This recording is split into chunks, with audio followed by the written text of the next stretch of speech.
Lieutenant Sarah Chun had always been different from other Navy SEALs. While her teammates relied on their eyes to line up perfect shots, she closed hers. The other snipers thought it was just another one of her strange training habits, like the way she practiced shooting in complete darkness or how she could assemble her rifle with her eyes shut in under 30 seconds. What they didn't know was that Sarah had been slowly losing her sight for 3 years. The condition started small, just tiny blind spots that appeared during high-stress situations. The Navy doctors called it stress-induced visual disturbance. Nothing serious, they said. Take some time off, reduce the pressure, and it would go away. But Sarah knew better. Her grandmother had the same condition. It was genetic, progressive, and there was no cure. Sarah had joined the Navy SEALs when she was 22, fresh out of college with a degree in engineering that she never planned to use. She wanted adventure, challenge, and the chance to serve her country. The SEAL training was brutal, but she survived it. More than survived it, she excelled. Her shooting scores were consistently in the top 5% of all SEAL snipers. Now, at 28, she was the lead sniper for SEAL Team 7. Her teammates trusted her completely. Commander Rodriguez relied on her for the most difficult shots. The Pentagon had her file marked with special commendations. But every day, her world got a little darker. The morning everything changed started like any other day at the Naval Special Warfare Command in Coronado, California. Sarah arrived at the training facility before dawn, as always. She liked the quiet time before the other SEALs showed up. It gave her a chance to practice her breathing techniques and run through her mental preparation routines. She was setting up her rifle on the 1,000-yard range when Petty Officer Marcus Williams jogged up to her position. Marcus was new to the team, transferred in from SEAL Team 3 just 2 months ago. He was eager to prove himself and asked Sarah constant questions about sniper techniques. "Morning, Lieutenant," Marcus said, slightly out of breath. "Mind if I set up next to you? I want to work on my long-range accuracy." Sarah nodded without looking up from her scope adjustments. "Keep your shots grouped tight. We've got evaluations next week." As the sun rose higher, more team members arrived at the range. The familiar sounds of rifle bolts clicking and magazines being loaded filled the air. Sarah found these sounds comforting. They meant order, precision, and control, things that felt increasingly rare in her personal battle with her failing eyesight. Commander Rodriguez appeared at her shoulder just as she was preparing for her first shot of the day. He was a veteran of over 15 years in the SEALs, with deployments to Iraq, Afghanistan, and classified missions that he never talked about. Sarah respected him more than any officer she had ever served under. "Chun, I need to talk to you after training," he said quietly. "There's a situation developing that might require your particular skills." Sarah's heart rate increased slightly, but she kept her voice steady. "Yes, sir. Anything I should prepare for?" "Just be ready for anything," Rodriguez said. "The Pentagon has specifically requested you for this mission." As the commander walked away, Sarah felt a familiar knot form in her stomach. High-profile missions meant high-stakes shooting, the kind of precision work that was becoming increasingly difficult as her vision deteriorated. She had managed to hide her condition so far by adapting her techniques, relying more on muscle memory and sound and sight. But she wondered how much longer she could keep up the deception. The morning training session went well. Sarah hit 97% of her targets at various distances, from 300 yards to over a mile. Her teammates were impressed, as usual. They had no idea that she was shooting more by feel and instinct than by traditional sight alignment. After the other SEALs left for lunch, Sarah remained on the range. This was her real training time, the sessions where she practiced shooting with various levels of visual impairment. She started with shooting glasses that simulated low light conditions, then progressed to glasses that blocked her peripheral vision, and finally to complete blindfolds. She had developed this training routine 6 months ago when she realized her condition was getting worse. The idea came to her after reading about blind archers who could hit targets with remarkable accuracy. If they could do it with a bow, she reasoned, why not with a rifle? The technique required complete focus on breathing, heart rate, and body positioning. Sarah had to feel the wind direction on her skin, listen to the subtle sounds that indicated atmospheric conditions, and trust her muscle memory completely. It was terrifying the first time she tried it, but after months of practice, she was hitting targets at 300 yards with a blindfold on. Today, she decided to push herself further. She set up a target at 500 yards and put on her training blindfold. This was farther than she had ever attempted while completely blind. She controlled her breathing, felt for the wind direction, and slowly squeezed the trigger. The shot rang out across the empty range. Sarah removed her blindfold and looked through her spotting scope. The bullet had hit just 2 inches from the center of the target. Not perfect, but close enough to be lethal in a real-world situation. As she was packing up her equipment, her phone buzzed with a message from Commander Rodriguez. Mission briefing at 1,400 hours. Classified. Come prepared for immediate deployment. Sarah's hands shook slightly as she read the message. Part of her was excited for the challenge and the opportunity to serve, but another part of her was terrified that this might be the mission where her secret was finally discovered. She had no choice but to trust in the training and techniques she had developed. Her team was counting on her, and she would not let them down. The afternoon briefing would change everything. But for now, Sarah focused on the familiar routine of cleaning her rifle and preparing her gear. These were the moments when she felt most like herself, a Navy SEAL sniper who could adapt to any challenge, even one that was slowly taking away the sense she had always relied on most. The sun was high overhead as Sarah walked back toward the main building. She had no idea that in just a few hours, she would be facing the most challenging shot of her career, one that would test every skill she had developed in her secret battle against darkness. The mission ahead would prove that sometimes the greatest strength comes from overcoming the greatest weakness. The classified briefing room buzzed with nervous energy as Sarah entered at exactly 1,400 hours. She recognized most of the faces around the table. Members of her SEAL team, intelligence analysts from the Navy, and 2 people in civilian clothes who had that unmistakable look of CIA operatives. What surprised her was the presence of Admiral Patricia Hayes, the commanding officer of Naval Special Warfare Command. Admirals didn't attend routine mission briefings. Commander Rodriguez gestured for Sarah to take a seat near the front of the room. The lights dimmed as a large screen displayed a satellite image of a compound in the mountains of Afghanistan. The buildings looked like any other remote outpost, but Sarah could see the telltale signs of heavy fortification, high walls, guard towers, and what appeared to be anti-aircraft positions. Ladies and gentlemen, Admiral Hayes began, what you're about to hear is classified at the highest levels. 3 days ago, our intelligence assets confirmed that Hassan al-Rashid, the leader of a terrorist cell responsible for attacks on American forces throughout the region, is hiding in this compound. The screen changed to show a photograph of a middle-aged man with a thick beard and cold eyes. Sarah had heard the name before. Al-Rashid was responsible for the deaths of dozens of American soldiers and hundreds of civilians. He was one of the most wanted terrorists in the world. The problem, continued Admiral Hayes, is that al-Rashid has learned from the mistakes of other terrorist leaders. He never stays in one location for more than 72 hours, and he surrounded himself with hostages, women, and children from nearby villages. Any conventional assault would result in significant civilian casualties. One of the CIA operatives, a woman with short gray hair, stood up to address the room.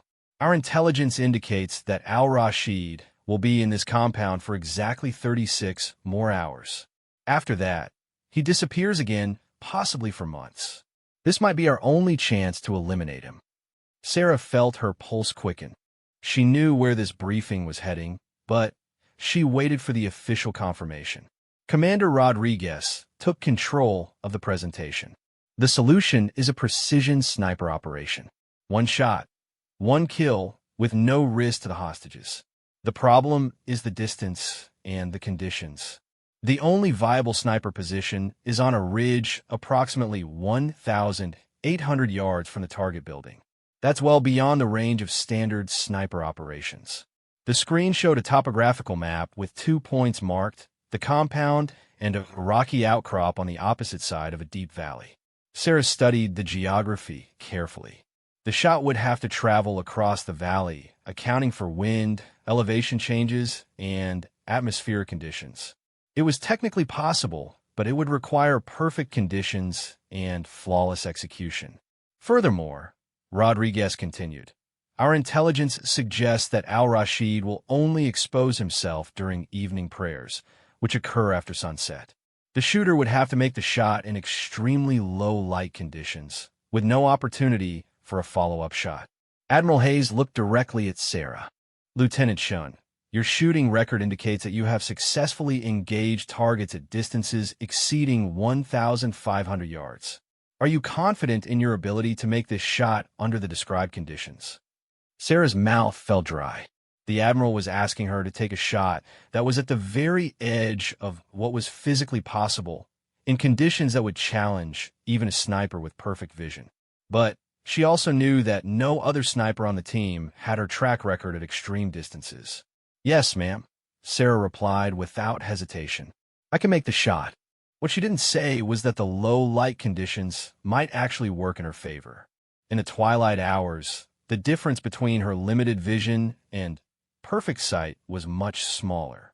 She had been training for exactly this type of scenario without even knowing it.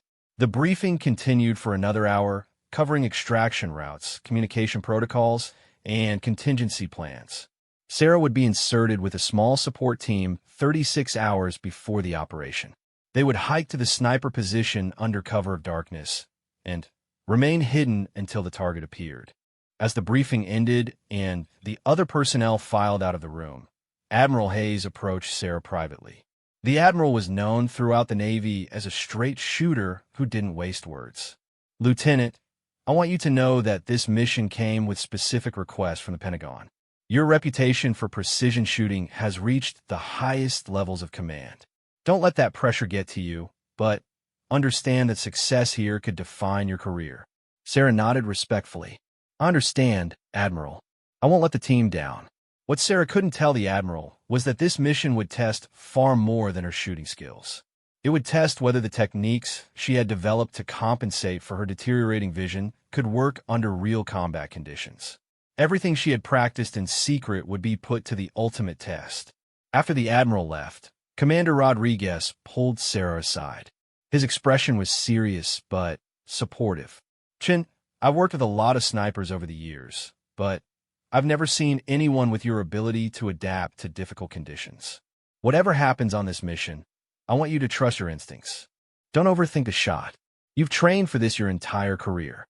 If only he knew, Sarah thought, that she had been training for this specific challenge in ways he couldn't imagine. That evening, Sarah spent hours in the equipment room, carefully inspecting every piece of gear she would carry on the mission. Her rifle was a custom-built M110 automatic sniper system, modified for extreme long-range shooting. She had personally zeroed the scope and knew the weapon's characteristics better than she knew her own heartbeat. But she also packed additional equipment that wasn't on the standard gear list. A small device that could measure wind speed and direction through sound rather than sight. Specially designed shooting gloves that enhanced her sense of touch. These were tools she had acquired during her secret training, items that would help her shoot accurately even if her vision failed completely. As she prepared for the mission, Sarah thought about the path that had brought her to this moment. 3 years ago, when she first noticed the vision problems, she could have reported the condition and been reassigned to a non-combat role. She would have kept her rank, her benefits, and her place in the Navy. But she also would have lost the thing that defined her, the ability to serve her country as a SEAL sniper. So instead of giving up, she had chosen to adapt. She had spent countless hours developing new techniques, pushing herself to be better than she had ever been before. Now, in just over 24 hours, she would discover whether that choice had been brave or foolish. She would either prove that adaptation and determination could overcome any obstacle, or she would fail in the most public and dangerous way possible. As Sarah lay in her bunk that night, she didn't sleep well. But it wasn't fear that kept her awake. It was anticipation.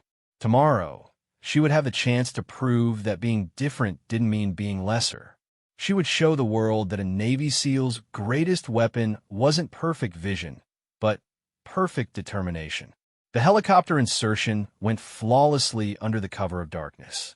Sarah and her three-man support team landed in a valley 12 miles from their target position, far enough away to avoid detection, but close enough to reach their destination before dawn. The team consisted of Petty Officer Marcus Williams as her spotter, Sergeant Tommy Rodriguez, the commander's younger brother, handling communications, and Chief Petty Officer Dave Morrison providing security. As they moved through the rocky terrain, Sarah felt more confident than she had in months. Night operations had become her specialty out of necessity. In the darkness, her limited vision was less of a disadvantage.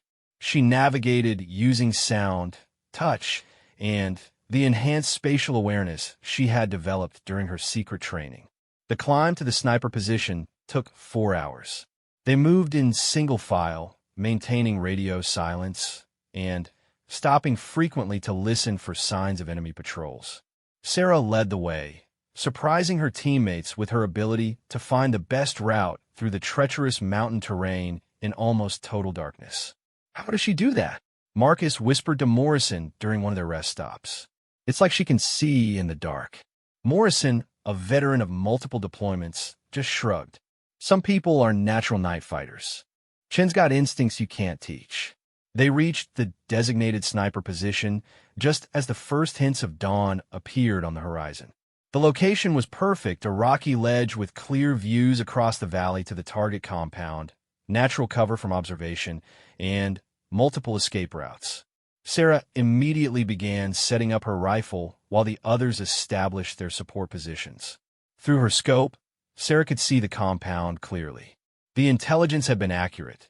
There were guards in the towers, and she could identify the building where Al-Rashid was reportedly staying. The distance measurement confirmed what they already knew, 1,847 yards. Well beyond the range of most sniper operations, but within the theoretical limits of her weapon system. Marcus took his position beside her with the spotting scope. His job was to help her read wind conditions, confirm target identification, and call out any changes in the tactical situation. What he didn't know was that Sarah had been practicing to make shots like this without a spotter, relying entirely on her own senses and judgment. "Wind is calm right now," Marcus reported, "maybe 3 miles per hour from the northwest. Should pick up as the day heats up." Sarah nodded and began her pre-shot routine. She checked and rechecked her equipment, verified her scope settings, and ran through mental calculations for the shot. But most importantly, she began the sensory preparation that her teammates didn't understand. She closed her eyes and listened to the wind patterns across the valley. Different terrains created different sound signatures as air moved over them. She had learned to interpret these sounds to predict wind speed and direction changes. She felt the temperature and humidity on her skin, factors that would affect bullet trajectory over long distances. "You okay, Lieutenant?" Marcus asked, noticing her eyes were closed. "Getting some rest before tonight?" "Just focusing," Sarah replied. Long shots require complete concentration. As the day progressed, they observed the compound through their scopes and gathered intelligence about guard rotations, vehicle movements, and the daily routine of the compound's inhabitants. Sarah noted that Al-Rashid appeared briefly on a balcony during morning prayers, but the angle was wrong for a clear shot from their position. Around noon, Tommy received a radio message that made everyone tense. Command reports that Al-Rashid might be preparing to leave earlier than expected. Evening prayers might be our only opportunity. The pressure was building, but Sarah felt strangely calm. She had been preparing for this moment for months, even if she hadn't known it at the time. Every blindfolded practice session, every shot taken in low-light conditions, every technique she had developed to compensate for her failing vision had been leading to this. As afternoon turned to evening, the wind patterns across the valley became more complex. Thermal currents from the heated rocks created unpredictable air movements that would affect bullet trajectory. Marcus struggled to give accurate wind readings because the conditions were changing constantly. "This is going to be tough," he said, frustration creeping into his voice. "The wind is swirling all over the place. I can't get a consistent reading." Sarah smiled slightly. This was where her unconventional training would prove its worth. "Don't worry about the scope readings," she told him. "I can feel the wind patterns." Marcus looked at her with confusion, but Chief Morrison nodded approvingly. "Some snipers develop a sixth sense about conditions," he explained. "Trust your training, Chun." As the sun began to set, tension filled their position.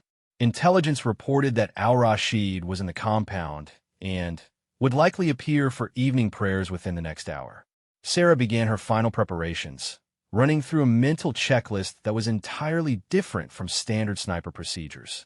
She closed her eyes and extended her awareness outward, feeling for changes in air pressure, listening to the subtle sounds that indicated wind direction shifts, and centering herself in the meditative state that allowed her to shoot by instinct rather than sight.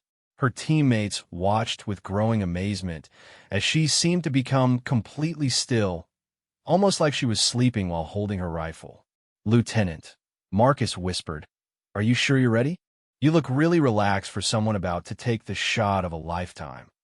Sarah opened her eyes and looked at him with complete confidence. "Marcus, I've been preparing for this shot my entire career. The fact that it's getting dark actually works in my favor." She wasn't lying. As twilight deepened, the visual advantage that other snipers relied on was disappearing. But Sarah's alternative senses were becoming more acute.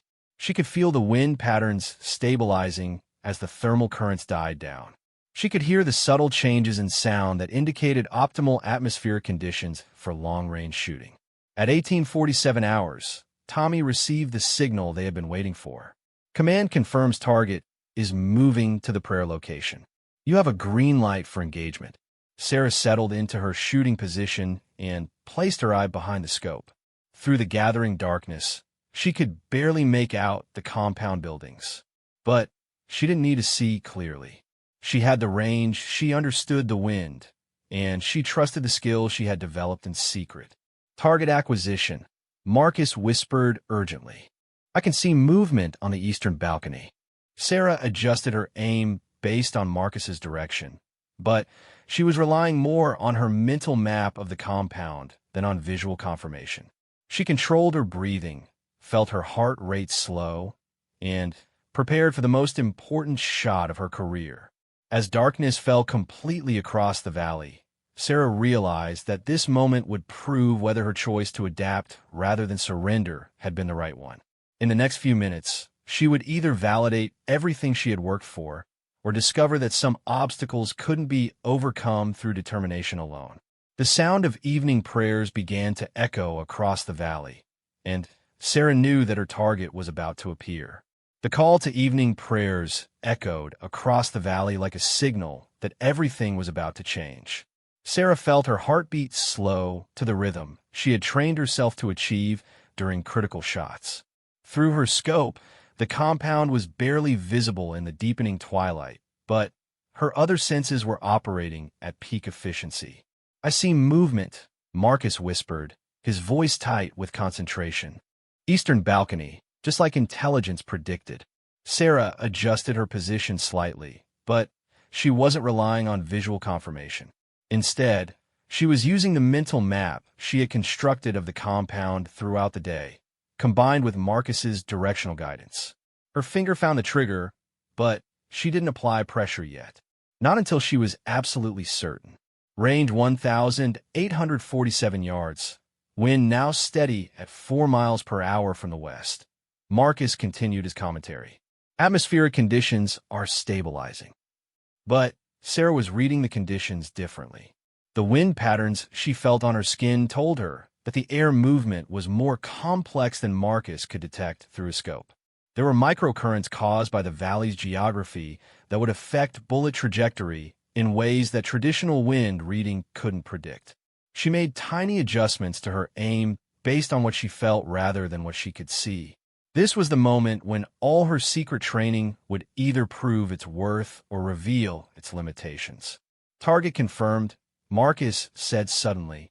Al-Rashid is on the balcony. You have a clear shot. Through her scope, Sarah could make out a figure on the distant balcony, but the image was blurry and indistinct. In normal lighting conditions, she would have been able to clearly identify facial features and body position. Now, in the growing darkness, she was shooting at what was essentially a shadow. But this was exactly the condition she had trained for. She didn't need to see Al-Rashid clearly. She needed to trust her calculations, her understanding of the environment, and the muscle memory she had developed through months of blindfolded practice. Sarah took a deep breath and began her final shooting sequence. She felt the wind direction shift slightly and made a microscopic adjustment to her aim. The atmospheric pressure was dropping, which would affect bullet trajectory over the long distance. She compensated for these factors using the intuitive understanding she had developed during her unconventional training. "Whenever you're ready, Lieutenant," Chief Morrison whispered from his security position. "We need to be gone within minutes after the shot." Sarah's world narrowed to the simple mechanics of the shot. Breathing in, breathing out, natural respiratory pause, finger pressure increasing gradually on the trigger. But just as she was about to fire, something unexpected happened. A gust of wind swept across the valley, strong enough that she could feel it clearly. Marcus cursed quietly as his scope readings changed dramatically. Wind shift. Major change in conditions. For a traditional sniper, this would have meant aborting the shot and waiting for the wind to stabilize again. But Sarah had trained for exactly this scenario. She had practiced shooting in changing wind conditions, learning to read the patterns, and time her shot for the optimal moment. She felt the wind gust pass, and sensed the brief moment of calm that often followed. In that instant of stillness, she squeezed the trigger. The rifle bucked against her shoulder with familiar authority.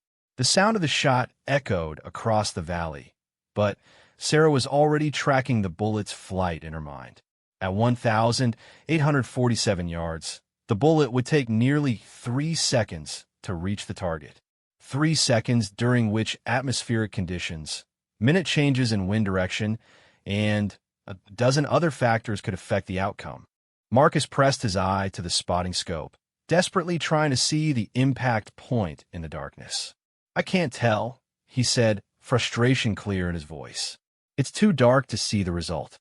But Sarah didn't need visual confirmation. She had felt the shot leave her rifle perfectly, had sensed the optimal timing for release, and trusted the calculations she had made using senses that her teammates didn't even know she possessed. Suddenly, Tommy's radio crackled to life with an urgent transmission.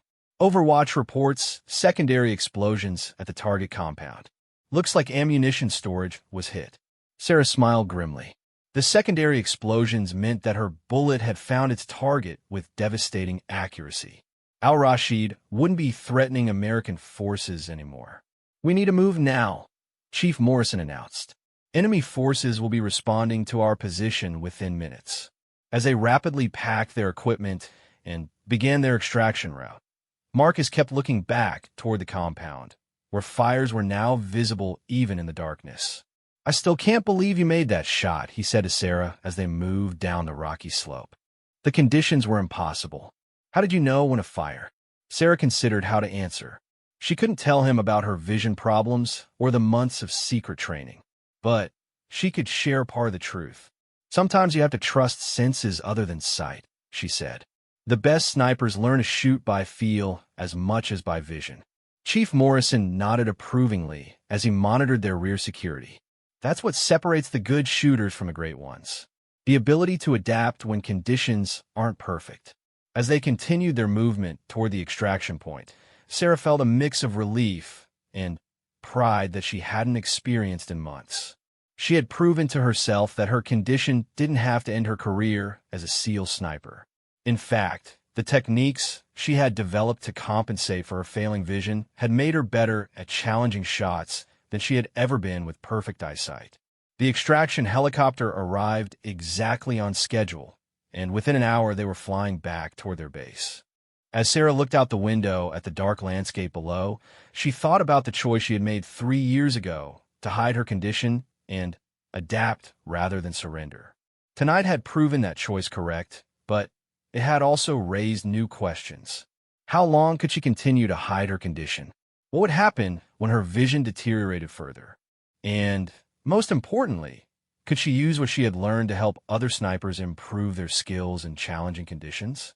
Marcus interrupted her thoughts by tapping her on the shoulder. "Lieutenant, I've been thinking about what you said about shooting by feel. Could you teach me some of those techniques? I want to be able to make shots like that."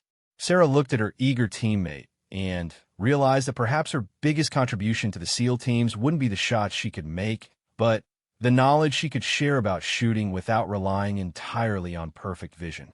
"When we get back," she told Marcus, "I'll show you some unconventional training methods.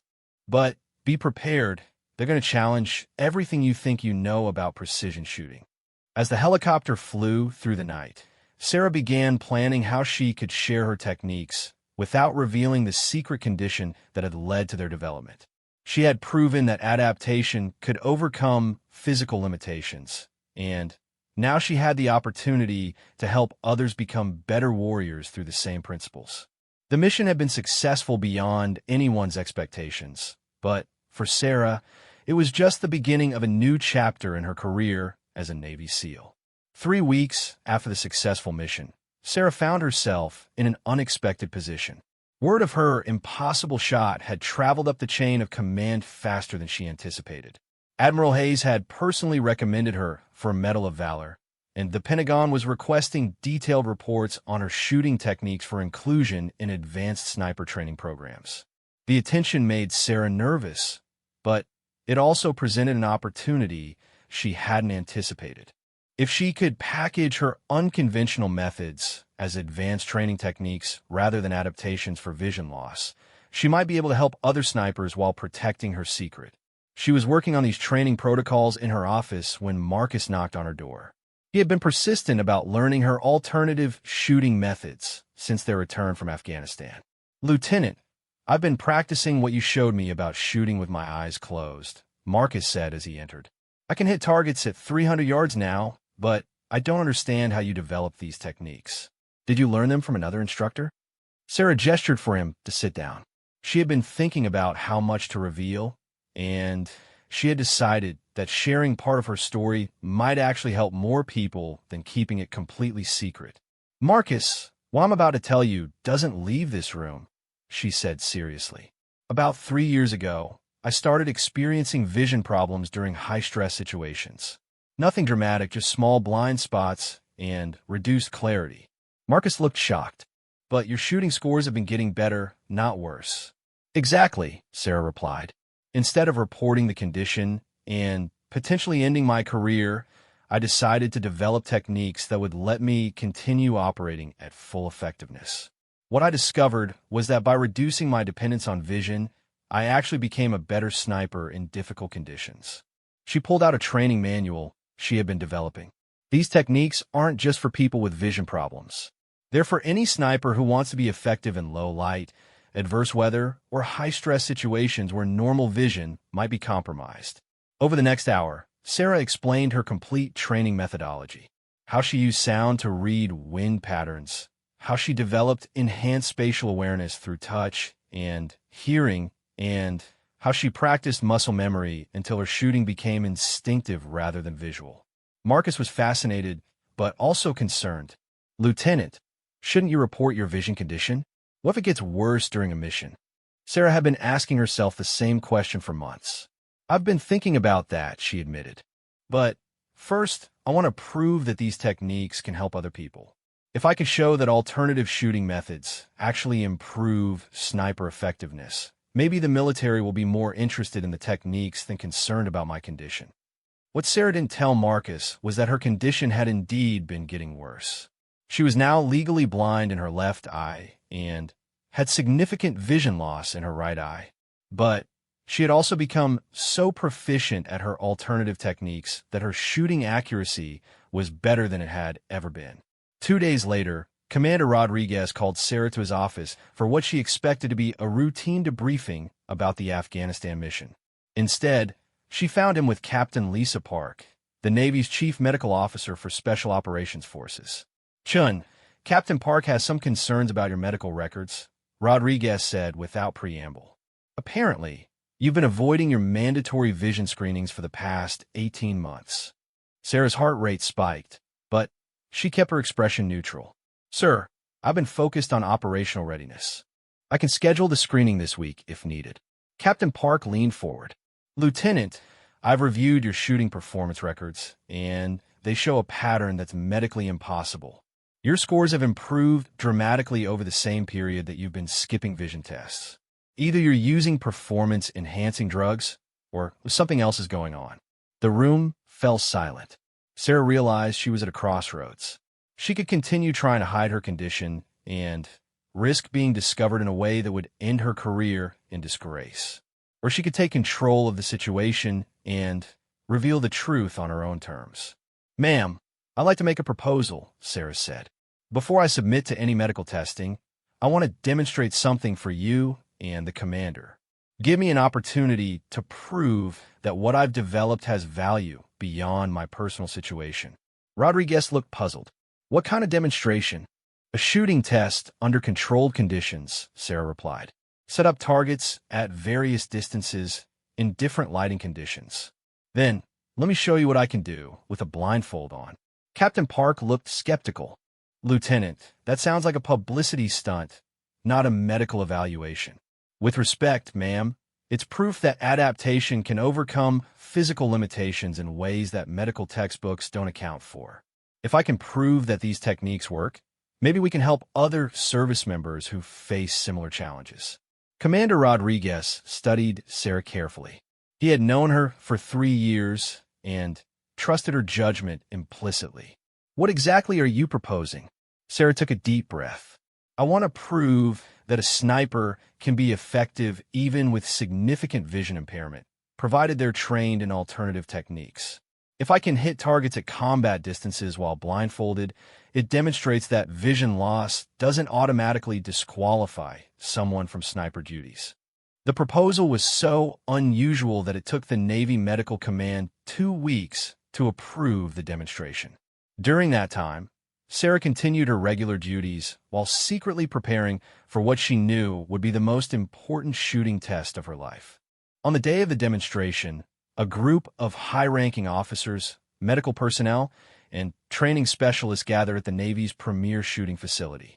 Sarah had requested a simple test: targets at 400, 600, and 800 yards with both normal and blindfolded shooting conditions.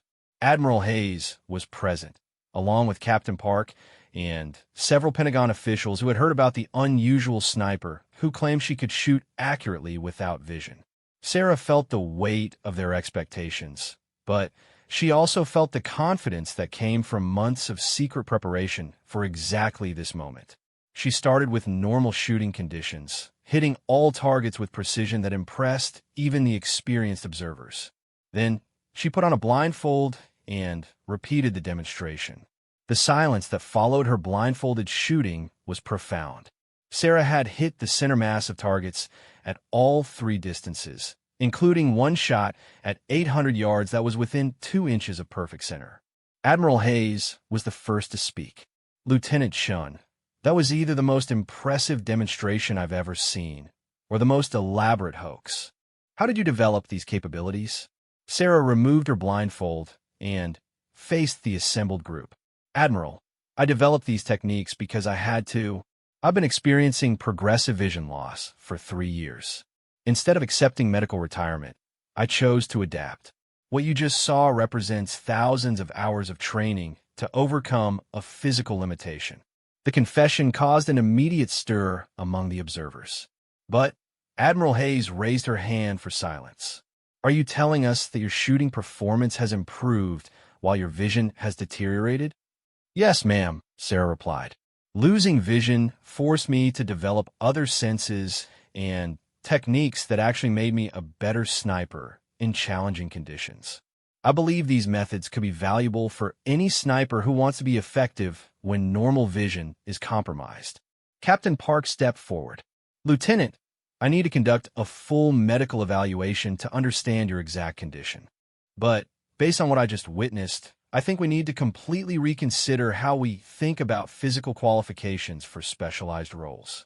Over the following months, Sarah worked with Navy medical researchers and training specialists to develop a comprehensive program based on her techniques. Her condition was officially documented, but instead of ending her career, it led to her assignment as the Navy's first instructor for alternative sensory shooting techniques. The program she developed became mandatory training for all SEAL snipers, teaching them to maintain effectiveness in low light, adverse weather, and high-stress conditions where normal vision might be compromised. Sarah discovered that many snipers actually performed better after learning to reduce their dependence on vision alone. Marcus became her first assistant instructor, and together they trained hundreds of special operations personnel in techniques that had originally been born from Sarah's personal struggle with vision loss. Years later, when Sarah finally retired from active duty, she reflected on the choice she had made to adapt rather than surrender. What started as a personal battle against a debilitating condition had become a revolution in how the military thought about physical limitations and human potential.